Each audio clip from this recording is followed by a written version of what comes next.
Hi people, and hello my Chili Con Carnage crew, and welcome to a special episode of Live Listener Raised, where we are going to be talking about the one and only Smashing Pumpkins, and we're going to be discussing all of their albums ranked from worst to best. And they have a long and interesting career, and I have included a lot of their albums, even the ones that you cannot really find easily, the ones that are even incomplete, I guess you could say, in some instances, and even the other ones that were considered B-sides and rarity compilation discs. Without further ado, let's get into this one, starting with the worst one, I think. We kick things off with the first one that I'm picking, which is going to be Autumn, and I just do not like this record. It is way too long, it is over-bloated, with 33 tracks on offer, and I've had a lot of things to say about this record when it came out back in the day. I've done 3 separate 5-minute reviews, I've done 1 special episode in regards to all these albums altogether, so I won't really take up too much of your time when I say that this is a terrible album. It is just too long, bloated, and I mean, at the end of the day, I know Billy Corgan's got his views, but he did say that this was supposed to be a follow-up to the one and only Melancholy and the Infinite Sadness. This thing just fell short on so many levels, with the only really good track that I can think of that I really love listening to is Beguiled. That track was a rip snorter, love that one, but out of 30, that's 32 tracks, that are just not really the ones I've never visited since. I did even make a playlist where I shortened the entire album to 11 tracks, and I still don't go back to it. It's just got too much material at the end of the day, it's too bland and vanilla, and it just doesn't sound very good. There was too much ambition in regards to this one as well, where he just, had to have 3 separate CDs released in 3 separate sections, and it just all fell short. Now, at least he managed to land this project compared to some of the other ones, which will come up a bit later on, but it just fell so flat for an album that is one of the longest in their history, with 2 hours and 18 minutes, and only 5 minutes of it was good. So yes, this album deserves the last spot.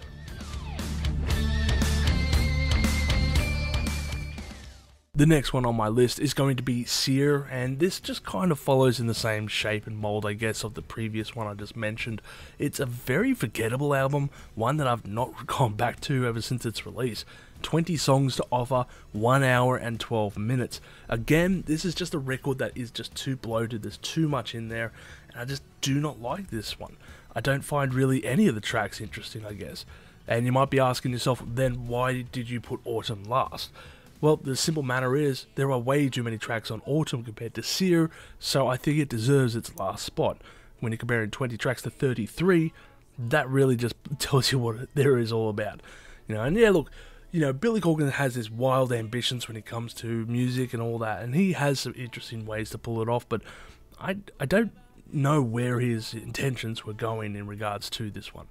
So I guess when you're going back to it, I might mention that, look, The Color of Love, which is the first track here, is a decent song. Maybe Sear as well, the title track, but other than that, I don't recall anything. I haven't visited this album in probably 4 years, and I have no intentions to either.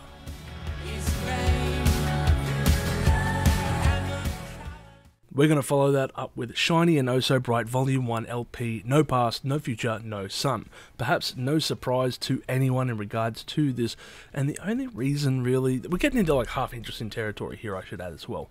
There are still some songs here that I really enjoy, but the one thing that it beats of all things is the fact that it's a shorter record. And it was only 8 minutes, 8 songs with 31 minutes, and I think it's easier to digest compared to Sear. I believe Sear was supposed to be separated into 2 albums, but for whatever reason was compiled onto the one. It follows the same artwork as well. I'm trying to recall, but to be honest, never really found interest in regards to that whole side of it, that whole saga. Knights of Malta, I think, is a pretty decent track, as well as Silvery Sometimes Ghosts. But, it's not really, besides that, it's very, again, it's just bland, it's dull listening, and it just falls short on so many levels, unfortunately. So, like I said, at least there are some tracks here that I find quite intriguing, I don't mind, and I think there's some stuff here that is solid, but it's a shorter affair, and that's kind of the reason why it is ranked higher on this list compared to the previous 2. Easier to digest. That's it.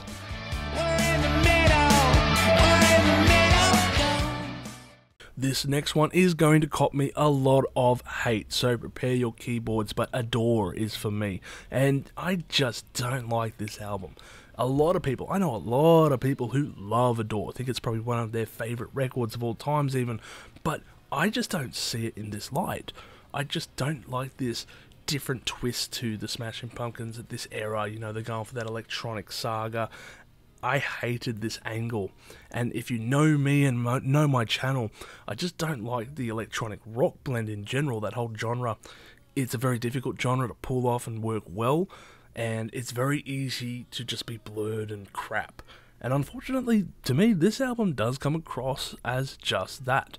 For a while, I actually probably would have ranked this record a bit lower, but I did end up re-listening to this one in anticipation for this list, and it's not as bad as I remembered. You know, it's still a very long record. It's still an extremely lengthy record, again, like a lot of his works, of course, at over an hour and 13 minutes. There we go, 16 tracks. But I just can't get behind it, and I think that comes down to stuff like, what is it, either Adore or probably Pug and the weird electronic sounds found on these ones. It's so jarring. And on top of that, you got to also keep in mind it's that weird visuals as well of that era, and the band almost kind of coming to a self-combustion, I guess. So imploding, they're arguing. It's a dark time for the band. I know that, you know, Billy Corgan was going through a lot during this time. He had lost his mother, and there's that obviously good track. There's that, you know, fantastic track at the end with For Martha, you know. But other than this, I don't know what to say that makes it decent. The Tale of Dusty and Pistol Pete maybe is a decent enough track. I didn't mind that one. Tear or Tear, I forget which way you say it now, but that's alright. But it's just wildly ambitious, I think, and it does come across as too grandiose, and I won't say epic, but dull. You know, and I hate to describe it as this word again and again, but you know, a lot of this stuff here at the bottom of the list, there's a lot of empty voids that you could just get rid of at the end of it. But yeah, it's just a track. It's just an album I just do not enjoy. I just don't like this style of the band, and I think that's reflective as well of some of the lists that was just mentioned earlier. So probably is no surprise, I guess, that Adore would end up here on the list. Sorry.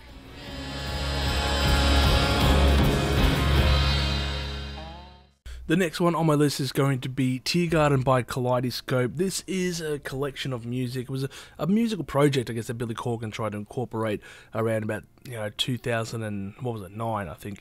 And it was loosely a few EPs that were going to be released, originally part of a 44-song concept album. I mean, damn Billy, you are ambitious, if anything, I can say that. 44 songs, damn, that would make it the longest record that they have ever released if it was going to be the case.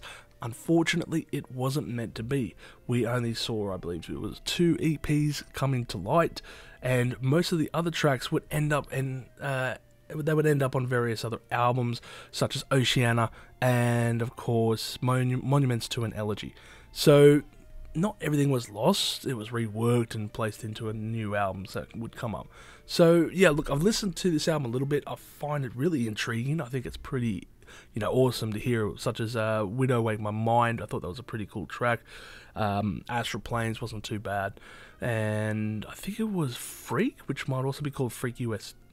Yeah, so those were some interesting songs, and if you get the chance, go and check this record out, especially if you love this era of the band. It's different to the previous record of this era, but more in line with the ones that would come up with the following years. So yeah, check it out. You can check it out on YouTube. Give them a listen, alright?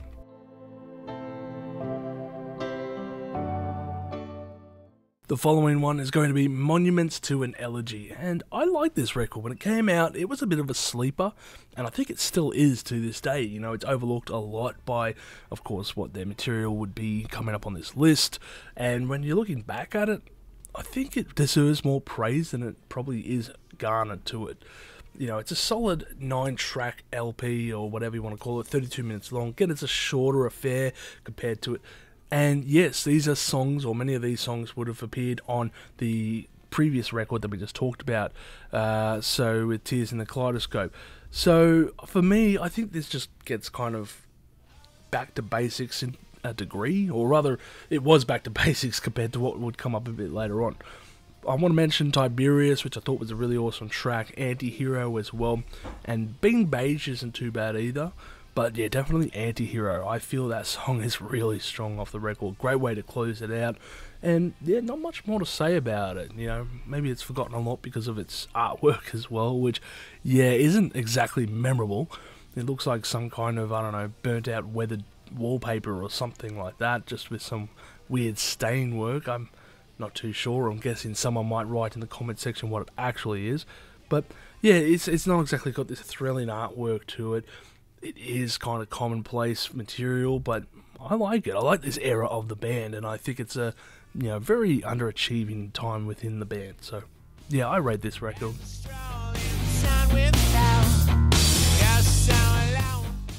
The next one on my list is going to be Machina 2. This is the album that was like cancelled almost. It's a bit of a weird one when it comes to Smashing Pumpkins' discography, because it's a follow-up to, obviously, Machina, and at the same time, you know, it was released for free on the internet all the way back years ago. This is like 2000, I think. So that's very odd. That's for an album and musical band of that era to release this whole album for free on the internet. That was pretty unheard of. Might be one of the first instances even, who knows. But, you know, this record was released back in the day as a bit of a follow-up, of course, to Machine on the Machines of God.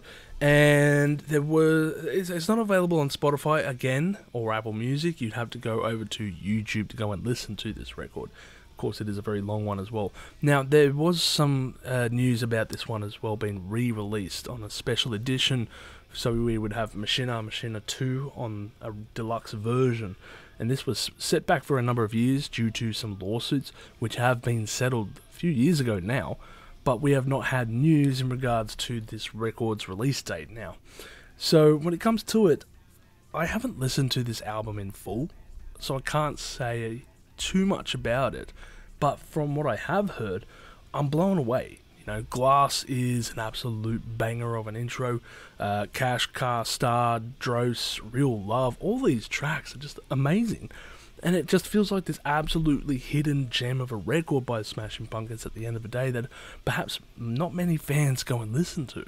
You really have to go out of your way these days, unless you, I don't know, because it never had a physical release. At the end of it, it's not like you could go out and buy the record. It was released for free on the internet, so you have to go to only YouTube to go and listen to this album. It's perplexing, but it's worth your time. It is a long record, we're going to say this. It's like 94 minutes long or something like that. Something like, what have we got here? 14, 18, 22... 20, what is this, 5 tracks or something like that. There are a lot of outtakes and stuff at the end of it, but yeah, it's something like 25 tracks, so we're talking about a long record. But oh damn, I would love to have this released someday in the future as part of the deluxe edition. I mean, hey, next year's going to be the 25th anniversary. Who knows, maybe it might get released then. Hint hint, Billy, if you're watching.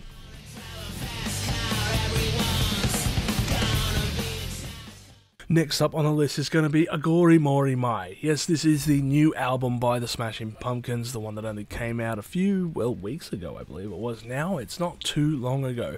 But there are some very strong records on this one, you know, and I feel that, because I believe Billy Corgan just kind of wanted to get back to basics and just write a record that was simple. You know, he kind of just said, look, fuck it, I'm going to do a record that's simple and easy and just, you know, throw all that artwork, poppy sounds out the window and just get back to rock. And it works on so many levels. You know, it's the Smashing Pumpkins record that people were hanging on for the past 10 years, wanted to hear, and while it certainly doesn't contain those shoegazy elements that we wish that would come back to life, it certainly does contain that simple rock and roll attitude, I guess, of previous efforts that we really wanted to hear in general. So I think it's great that, you know, he's turned around and said, alright, I'm coming back to it, I'm going to be back to basics and get this one done. So, yeah, look, I've done a 5-minute review on this record, so you can check out that one as well if you're intrigued. But I will go and say that War Dreams of itself is probably one of the best tracks off this record. I love that one. Give it a spin.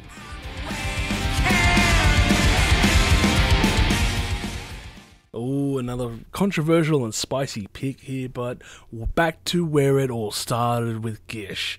Yeah, there is going to be a lot of pissed off people in the comment section again, but, Gish is definitely a record that I don't often go back to. I should go back to this one a lot more, but, it shows the band showing a lot of promise and potential. And, they definitely gained a lot of traction when they released this record back in, 1991, I believe. It was way back in that day. And it's certainly a really good record. I Am One, Siva, Rhinoceros, all fantastic tracks. Suffer, Snail, amazing. Every single one of these tracks can be just considered, I wouldn't say every one of them. There is certainly a lot of great tunes on this album, I feel. But I don't find myself going back to it that often.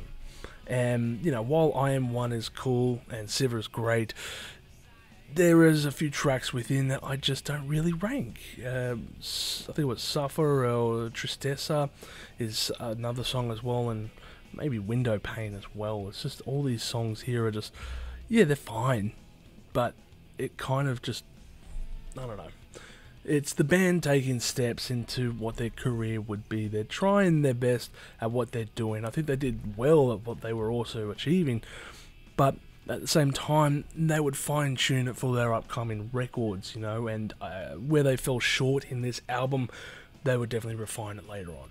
So, look, baby steps. At the end of the day, great way to set off your album, career with this debut record, and at the end of the day, it's still a good record, but I just do not come back to it that often, sorry to say.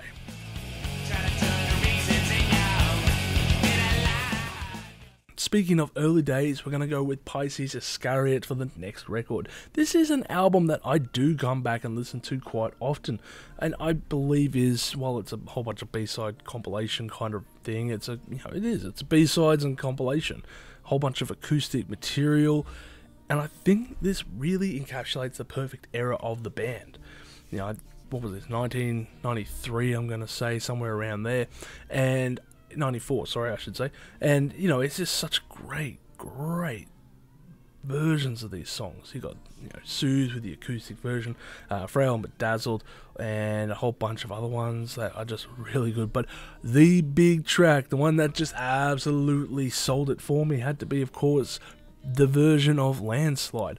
Yes, we're talking about the Fleetwood Mac song, and that's such a great tune to begin with, but I think that Billy just perfectly, sung his heart out on that piece. And even Lindsey Buckingham came out to say that, she absolutely adores this cover. She thinks it's a fantastic version of this tune, and, it's just, this is a song that, of course, made us famous, made us big on the world stage, but she feels like it's like handing it down to a new generation, and with this version, she feels like it's in safe hands.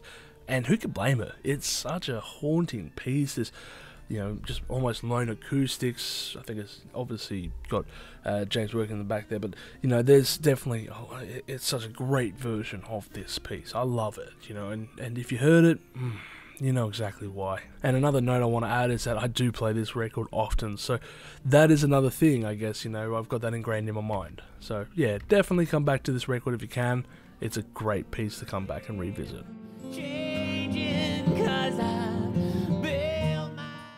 The mindset of this record was to put our best foot forward and not get too artsy. This is what Chamberlain said back in 2007 when they put out Zeitgeist. And yes, this is a controversial pick to put it so highly. I know that not a lot of fans enjoy this record. In fact, many people would say it's one of their worst. I have no idea why. I absolutely love this one. This is one of the, I remember one of the first albums that came out by Smashing Pumpkins around about the time that I was really into them. So I had to get my hands on this run. And of course, it's just this back to basics heavy record, and I loved every second of it. It's just unfortunate because at the end of it, there is just very, very little. It's not available on Spotify. That's it. It's not available on Spotify. You'd have to listen to it on YouTube or one of those other platforms, but it's just not available on streaming services like Apple Music or Spotify for whatever the reasons may be. Fingers crossed one day it does get re-released out there. But it is such a cool sounding album. It's just badass in so many ways. And I love all the tracks that just come along from, you know, Doomsday Clock to Seven Shades of Black, Bleeding the Orchid, and That's the Way My Love Is. I want to give a shout out to United States, that 9, nearly 10-minute track actually, and it's just like this harrowing journey. Fantastic album. I think a lot of people just found it maybe slowed down after that, or maybe even during with United States, for whatever reasons they don't enjoy it. I'm curious to hear your thoughts really at the end of the day. What made you think that this isn't a good album actually? Because it's awesome. I love it. But, you know, I'm always reading your comments, and I want to be curious and find out, why does this album get its hate? I don't feel it's deserved. I think there's other records that they did that do deserve their hate, but this isn't one of them. So for me, it rates much higher.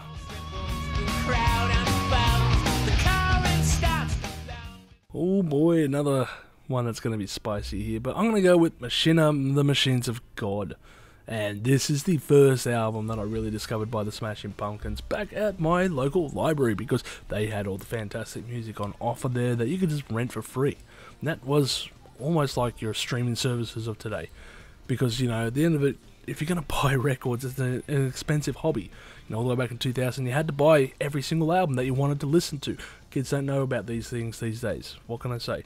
But yeah, in order to get this record, I saw it down there. I knew of the band, so I went down and borrowed the record and brought it back, and was absolutely blown away by what I had heard. This is a really long affair again. 15 tracks we have, an hour and 13 minutes. It's long. So for me, this was my first experience with the band. You know, I heard a fair few of the singles beforehand, so I knew what they were about, but this is like so different to what I was really experiencing. Heavy Metal Machine, for example, was a track that I just absolutely loved because I wanted to listen to heavy metal, of course. So it drew me to this song by its title.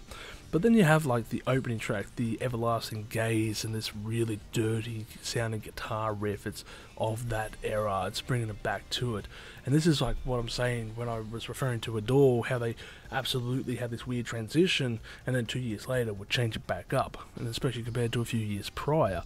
So yeah, for me, this song is an absolute killer. It brings back memories of, you know, being a young Smashing Pumpkins fan and just absolutely loving it.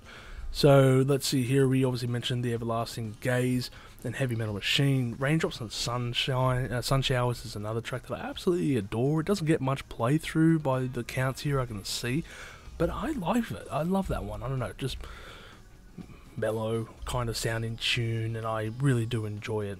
And there's another one as well, Eye of the Morning, I believe it was, which isn't too bad. And I want to say, what was it, The Crying Tree of Mercury, I think, was a bit of an odd one. I always found it intriguing, that little electronic intro with guitar riff. I found it intriguing, I gotta say that one. But, you know, to, of course, end up wrapping it up with the Age of Innocence as well, I think it's a decent track for a closing one there. Oh, and that outro on Blue Skies brings tears. That's a long sounding track because of the way that outro just boils out. It's just you know, the fade. Blue skies bring tears, and that guitar just playing it out and just getting fuzzier and, you know, distorting it. It's just really cool. I thought that was really awesome when I was listening to it. So yeah, look, for me, it brings back a lot of memories. So I guess nostalgia wins out in regards to why it ends up so high on this list. But that's how it is. I just absolutely enjoy this record, and I come back to it a fair bit.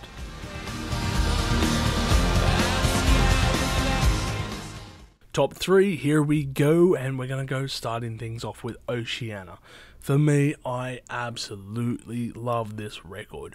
I went and saw Smashing Pumpkins for the first time in my life when they did this record on their tour, and I love this album so much. They, even when they did this live performance, actually, they would give the entire album a playthrough, take a quick break, come back, and end up performing some more tracks, of course. So I have this absolute, I've seen every one of these songs in a live performance. I played this record a lot, of course in anticipation for the album when I saw them live, and I just absolutely think it's a great album. Again, it's a longer affair. It's actually a little bit of a shorter affair. I thought it was a bit longer. Just under an hour. Woohoo! Let's go bobsledding on the ice with our pants down, eh?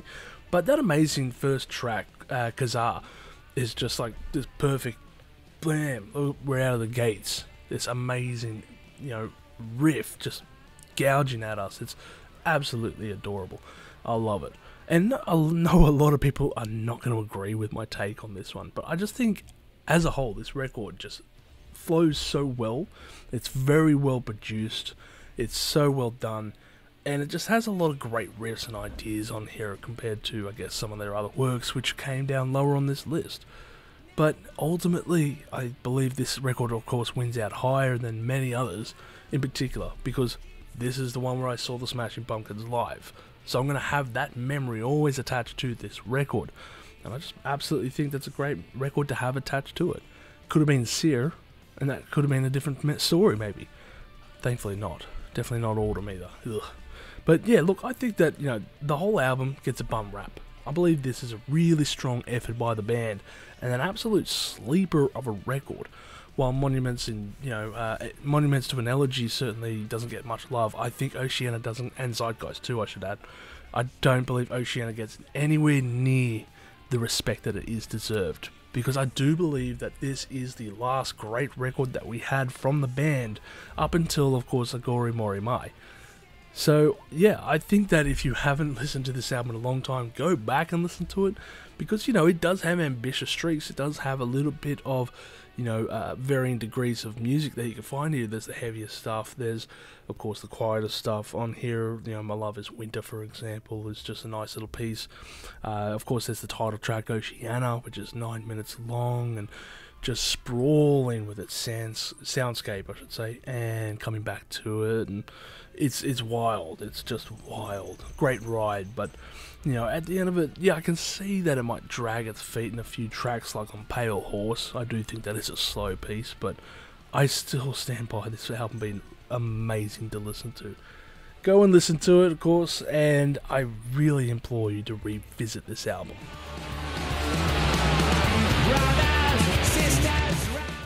We're landing on the top two, people. Anyone's guess as to which one this spot's going to be? Well, for me, it's going to be Siamese Dream. It was always going to be Siamese Dream in second place. For me, Siamese Dream has been that record that sat there in the second place for as long as I can really remember, going back to listening to all the records by the band. But for me, when it came to first and second, it was massive in the difference. As for this album, well, now it's 31 years old. When it had its 30th anniversary last year, I went to back and listen to this album. I was so close to doing a retro review episode, which I regret, by the way, not covering, because I think that while this album, I should say, isn't as good as the one that follows up next, I think it represents a better time in the band's live performances, because if you're going back to listen to other records like Euphoria, which is a live record by the band at the time, you can really hear this wild and ambitious group playing out there, chords so loudly, so wildly, and I think it's absolutely incredible during this time of the band. So while this record comes second, I think this era during the band is the best they ever were. This was like the golden peak, but as for songwriting, unfortunately second place. But yeah, Siamese Dream is just an absolute gem from start to finish. Amazing tracks, and this is what I meant when you compared it to Gish, for example. It was a fine debut record, it had its ideas, but then it just, of course, didn't work in full. Then they refined it, came back with some new ideas, some fresh takes, and said, bam, here it is. We've got some mad tracks to follow this one up. We've got Chera Rock, Quiet, Today, Hummer, Rocket, oh my god. And the level of shoegaze in here, it's like they've almost invented the genre. But yeah, of course they were probably influenced by the likes of My Bloody Valentine and other artists of the era and just applied it to their works here. But it is done, well, I'm going to say it's done better than My Bloody Valentine. I think that there is this level of My Bloody Valentine where they are always held up on this stage as this incredible band that, did so much for shoegaze rock. But I think Siamese Dream has to have a lot more respect in that field as well, because they did a lot for this whole style. And it just is so awesome to hear. Of course, there's also the other shout-outs to Geek USA, Mayonnaise, Space Boy, and of course, Silver Fuck. What an amazing song that one is. Then the fantastic to hear it in the live settings. Again, go back to Euphoria, I think it is, because that is one hell of a version to listen to by the band. There is some other versions as well around about this era, so if you have the chance to go and listen to any live performances, which are typically around about the 93, 94 time in the band, you're going to be in for a treat, because, oh God, I would have, the things that I would do to go back and be part of that concert, I think that would be just amazing.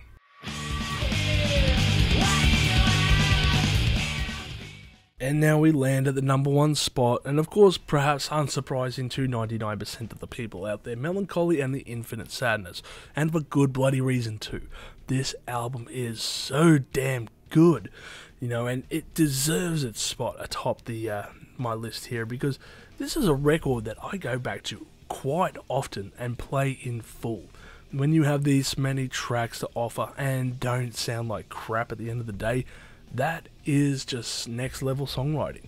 Because, you know, when you write 28 songs, it's very easy to just find yourself muddled and, you know, a wild mess full of tracks. It's so easy to do that when you have so much material to put out. This could have been separated onto 2 albums easily, but they didn't decide to do that. They said, nah, screw it.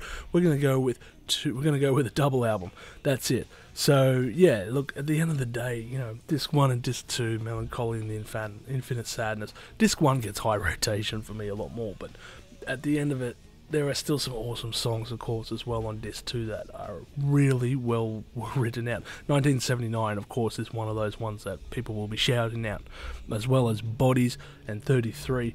But the one I really want to mention, of course, is XYU, which I think is just an incredible song. This really twisted and tormented sounding guitar track that just is great to listen to. And I remember when I saw Smashing Pumpkins live, they performed this song, and that's when I realised I've always enjoyed this song, but that's when I really enjoyed how well, you know, written this song was, and it showed off their flair. Because I think when they performed this live, it's like they were kind of tapping into those earlier roots, I guess, and, you know, finding themselves just kind of getting lost in that heavy sounding, bludgeoning kind of riff going along to it. And I just absolutely love that song. I think it's one of the best tracks off that record. And a lot of people don't feel that way because of the play counts. Obviously, everyone's going to the big ones, of course. But, you know, Tonight, obviously, mad track there. Zero is the one that a lot of people remember. Bullet with Butterfly Wings, can't forget these ones. But, you know, there's a whole bunch of other tracks there, of course. Galactopus, I'm trying to remember if that was the other song that I was trying to think of. It's very sprawling, this whole record. But again, it's like, I don't skip any tracks when I'm listening to this from start to finish, and I'll listen to it from start to finish often. It's such a great record. I think one that is perfect of its era, and one that is coming up to 30 years in its anniversary as of next year. Who knows? Maybe I'll do a special retro review in the future.